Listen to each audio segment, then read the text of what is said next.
Namaste everyone, I am Punit, your GRE tutor. In this video, I am sharing a very important strategy to maximize your GRE score by ensuring that you never commit the same mistakes again. The other day, I solved a 20 question set. I got 3 incorrect answers. When I analyzed, I identified 3 types of errors. First is jumping to the conclusions. While reading the question, I predicted an answer, but I did not care to verify it with an example test case, and that cost me a question. Second is answering the wrong question. For instance, the question was asking for a value of x, and I calculated the value of y instead. The question was asking for something specific, I solved for something else. The third is marking error. I calculated everything correctly, I got the correct answer, but I marked it incorrectly. Then I attempted another set of 20 questions. I got 2 incorrect, but the types of errors were the same as the ones I had committed in the first set. Now I want to ensure that I never commit these mistakes again. How do I make sure of it? The best way would be to maintain an error log. An error log helps you keep track of all the questions you are getting wrong. It helps you understand why you are getting those incorrect. Thirdly, it helps you to plan out when you are going to revisit those questions again. And this video is all about error logs.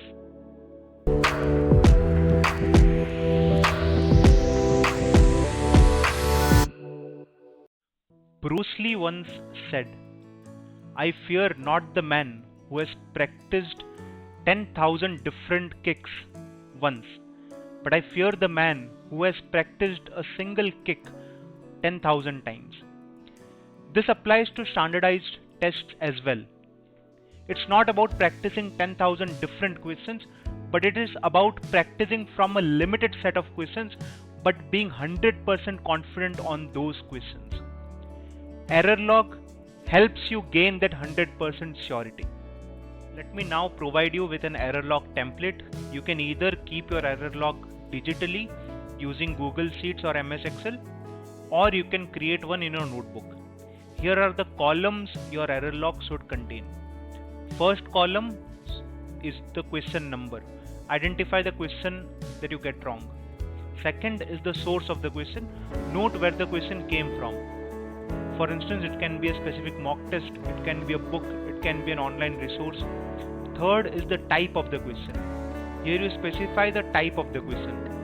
Is it a quant MCQ question? Is it a verbal reading comprehension question? Fourth is the reason for the mistake. Analyze why you made the error. Was it a misunderstanding? Was it a calculation error or something else? Fifth is the takeaway or the lesson learned. Write down what you learned from the mistake and how you will avoid it in the future. Then you have revisit date 1, revisit date 2, revisit date 3. These are the dates you will revise the questions again. Now let's say I attempt a mock test and I get a verbal text completion question incorrect because I did not know the meaning of the word pernicious. This is how I will enter the entry into the error log. Let's say the question number was 5, source of the question was mock test 1, question type was verbal, text completion, reason for the mistake, it's a vocab error, did not know what pernicious means. Pernicious means. Takeaway would be to remember the meaning of pernicious. Pernicious is equal to harmful. Then I have the 3 revisit dates. Let's say today is January 1st. I want to revisit this on January 8th, after a week. On January 8th, I'll go through this question again. If I get this question correct on January 8th, I will mark it with a green color, or else I'll mark it with a red color. In any case, I will revisit this question again on the second revisit date. Let's say the second revisit date is January 20th. Again on this date, I will either mark it green or red. depending on whether I get the question correct or incorrect respectively. And then I'll set another revisit date. Let's say the date is February 10th.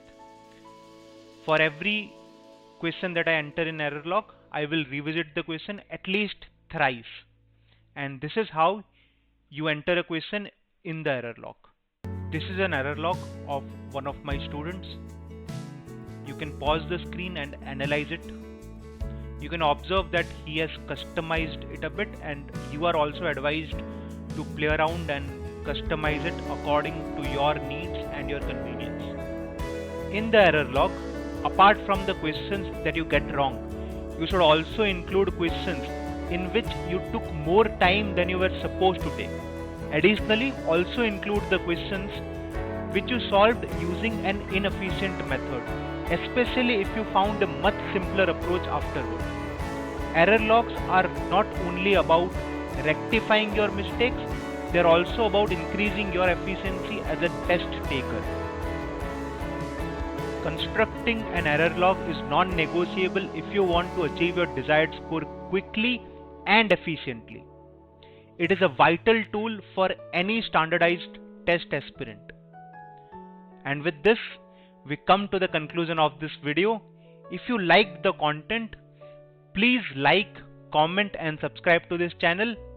Thank you for watching and all the best.